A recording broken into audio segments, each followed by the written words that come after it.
पर करोड़ों के गबन का जो आरोप है वो लगाए जा रहे हैं। और कोकब के खिलाफ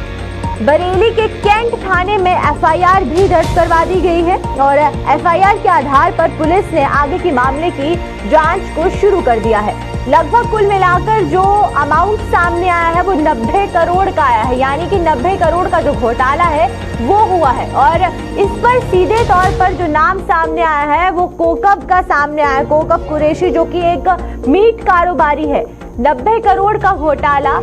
उसके द्वारा किया गया है। और खासकर बात करते हैं पुलिस इन्वेस्टिगेशन की, तो एफआईआर इस पूरे मामले में दर्ज कर ली गई है और एफआईआर के बाद से आगे की इन्वेस्टिगेशन को पूरे तरीके से सुचारू किया जा रहा है। और ये जो गबन का मामला सामने आया है, इसके पीछे पूरी जानकारी क्या है उससे भी आपको रूबरू जल्द ही करवाएंगे, क्या कुछ पूरा मामला है, इन्वेस्टिगेशन कैसे हो रही है। लेकिन कोकब कुरैशी की शक्ल आप देख रहे हैं अपनी टीवी स्क्रीन पर, और इसी के साथ आगे की इन्वेस्टिगेशन को भी अंजाम दिया जा रहा है। और किस तरीके से बात करते हैं अगर हम लोग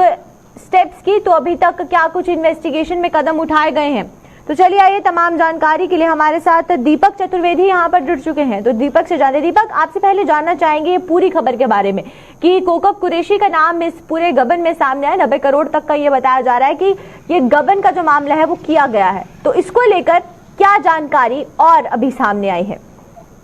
जी पल्लवी, आपको बिल्कुल बताना चाहूंगा कि बरेली में रहबर फूड इंडस्ट्री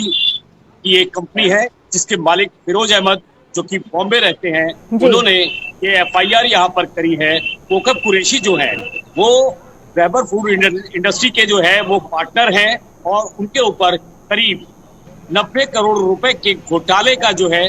उनके ऊपर एफआईआर हुआ है। बताते हैं कि 60 करोड़ करीब जो है वो बैंक ऑफ बड़ौदा का लोन भी उनके ऊपर है, उसका भी उन्होंने घोटाला किया है। और बाकी का 30 करोड़ रुपए जो है जिसमें फैक्ट्री के कई तरह के सामान हैं, लाइव एनिमल्स हैं और स्टॉक है, बहुत सारी चीजें हैं जो कि इस घोटाले में जानकारी में आया है। वहीं बरेली के एसएसपी के आदेश पर यह मुकदमा दर्ज किया गया है। जी बिल्कुल दीपक, आपसे ये जानना चाहेंगे कि जिस तरीके से आप बता रहे हैं कि फूड इंडस्ट्री साथ ही साथ बैंक दोनों से जो है ये गबन का मामला सामने आया, जहां पर बैंक से लोन लिया गया और लाइव स्टॉक हो चाहे अलग अलग तरीके से जो गबन है वो किया गया, तो क्या सिर्फ इस पूरे गबन में 90 करोड़ का जो हुआ है ये घोटाला, इसमें सिर्फ कोकब कुरैशी का नाम सामने आया या जो फिर बाकी लोग भी इसमें शामिल है? जी, कोकब कुरैशी जो है रहबर फूड इंडस्ट्री में 10% शेयर्स के मालिक हैं और उन्होंने ये जो लोन लिया है ये अपने ही ऑन बिहाफ पे लिया हुआ है और जिसका कि कोई भुगतान नहीं हो रहा है। और एफआईआर दर्ज होने के बाद से वो यहाँ से फरार है और जिसमें कि 30 करोड़ का जो है वो करीब स्टॉक है और बहुत सारी चीजें हैं जो कि वहां से गायब है और फैक्ट्री जो है रहबर फूड इंडस्ट्री जो कि बंद है।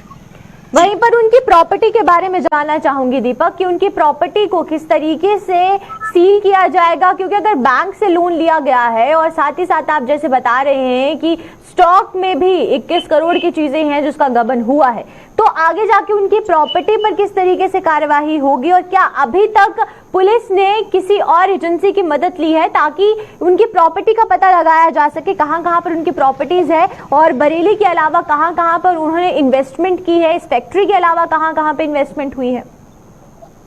जी बिल्कुल, आपको बताऊंगा कि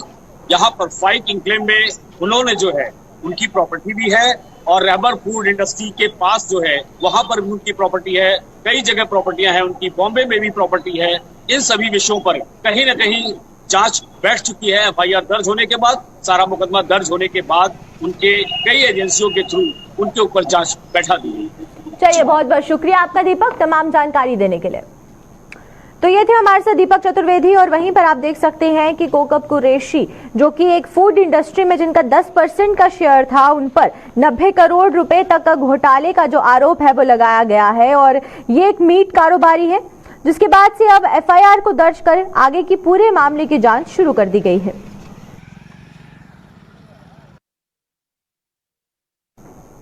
तो चलिए अब गोरखपुर